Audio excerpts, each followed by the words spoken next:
కష్టపడి చదువుకోవాలి, తర్వాత ఇంజనీరింగ్ చేయాలి, తర్వాత అమీర్పేట్లో క్రాష్ కోర్స్ చేయాలి, తర్వాత అమెరికాలో ఎంఎస్కి వెళ్ళాలి, తర్వాత ఐటీ జాబ్ కొట్టాలి, తర్వాత గ్రీన్ కార్డ్ తెచ్చుకోవాలి, తర్వాత లైఫ్ సెట్ అవ్వాలి. ఇది మన middle class template. The great American dream. ఈ కళతోని, ఈ డ్రీమ్తో చాలామంది అమెరికా వెళ్ళారు, సెటిల్ అయ్యారు, గ్రో అయ్యారు, రిచ్ అయ్యారు. ఇక్కడ వాళ్ళ ఫ్యామిలీని మిడిల్ క్లాస్ ట్రాప్ నుంచి బయట తీసుకొచ్చారు, సూపర్ రిచ్ అయ్యారు, సూపర్ వెల్దీ అయ్యారు, చాలా హ్యాపీ. ఈ స్టోరీ, ఈ డ్రీమ్, ఈ కళ 30-40 ఇయర్స్ సూపర్గా నడిచింది, చాలా బాగా నడిచింది, చాలా మంచి ప్లే అవుతుంది.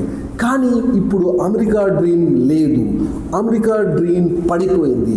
ఈలోపు ప్లీజ్ సబ్స్క్రైబ్, థ్యాంక్ యూ. ఈ డ్రీమ్లో, ఈ వేవ్లో సూపర్ ఇంటెలిజెంట్ వాడు కూడా అమెరికా వెళ్ళాడు, ఒకే వాడు కూడా వెళ్ళాడు, ఏమి రాని వాడు కూడా వెళ్ళాడు. అమీర్పేట్లో దూకాలి, అమెరికాలో తేలాలి. ఈ స్టోరీ సూపర్ వర్కౌట్ అయింది, మంచిగా సంపాదించారు, సెటిల్ అయ్యారు, చాలా చాలా హ్యాపీ. కానీ ఇప్పుడు ఆ డ్రీమ్ లేదు. అదే మన మిడిల్ క్లాస్ వాళ్ళు గ్రహించట్లేదు, ఇంకా అమెరికా డ్రీమ్ వెనకాలని పరిగెత్తుతున్నారు. ప్రతి వేవ్ ఒక పీక్ వస్తుంది, ఒక అలకు ఒక పీక్ లాగా ఉంటుంది.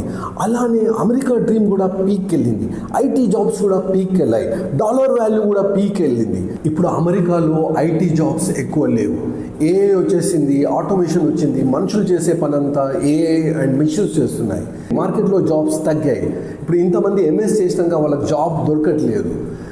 ఇవన్నిటితో పాటు జియో పాలిటిక్స్ వేగంగా చేంజ్ అవుతున్నాయి. కంట్రీస్ వాళ్ళ లోకల్ కరెన్సీలో ట్రేడ్ చేస్తున్నాయి, దాని ఎఫెక్ట్ డాలర్ మీద పడుతుంది. డాలర్ మెల్లిమెల్లిగా గ్లోబల్ కరెన్సీ, యూనివర్సల్ కరెన్సీ నుంచి తగ్గిపోతూ ఉంది, డాలర్ వాల్యూ పడిపోతూ ఉంది. ఇప్పుడు అమెరికా డ్రీమ్ పీక్ వెళ్ళింది, డాలర్ పీక్లో ఉంది. ఇది ఎప్పుడైనా బస్ట్ అవ్వచ్చు. అది మన మిడిల్ క్లాస్ వాళ్ళు గ్రహించట్లేదు. ఇంకా అమెరికా డ్రీమ్, ఇంకా అదే కళ, దాన్నే చేజ్ చేస్తున్నారు. మన మిడిల్ క్లాస్లో మన వాళ్ళు కష్టపడి అప్పులు చేసి లోన్స్ తీసుకొని 40-50 లక్షలు ఖర్చు పెట్టి పిల్లల్ని అమెరికా పంపిస్తున్నారు. అక్కడ ఎంఎస్ చేసినాక జాబులు లేవు. మరి ఈ అప్పు ఎవరు తీర్చాలి? మనం అప్పుల్లో మునిగిపోతున్నాం.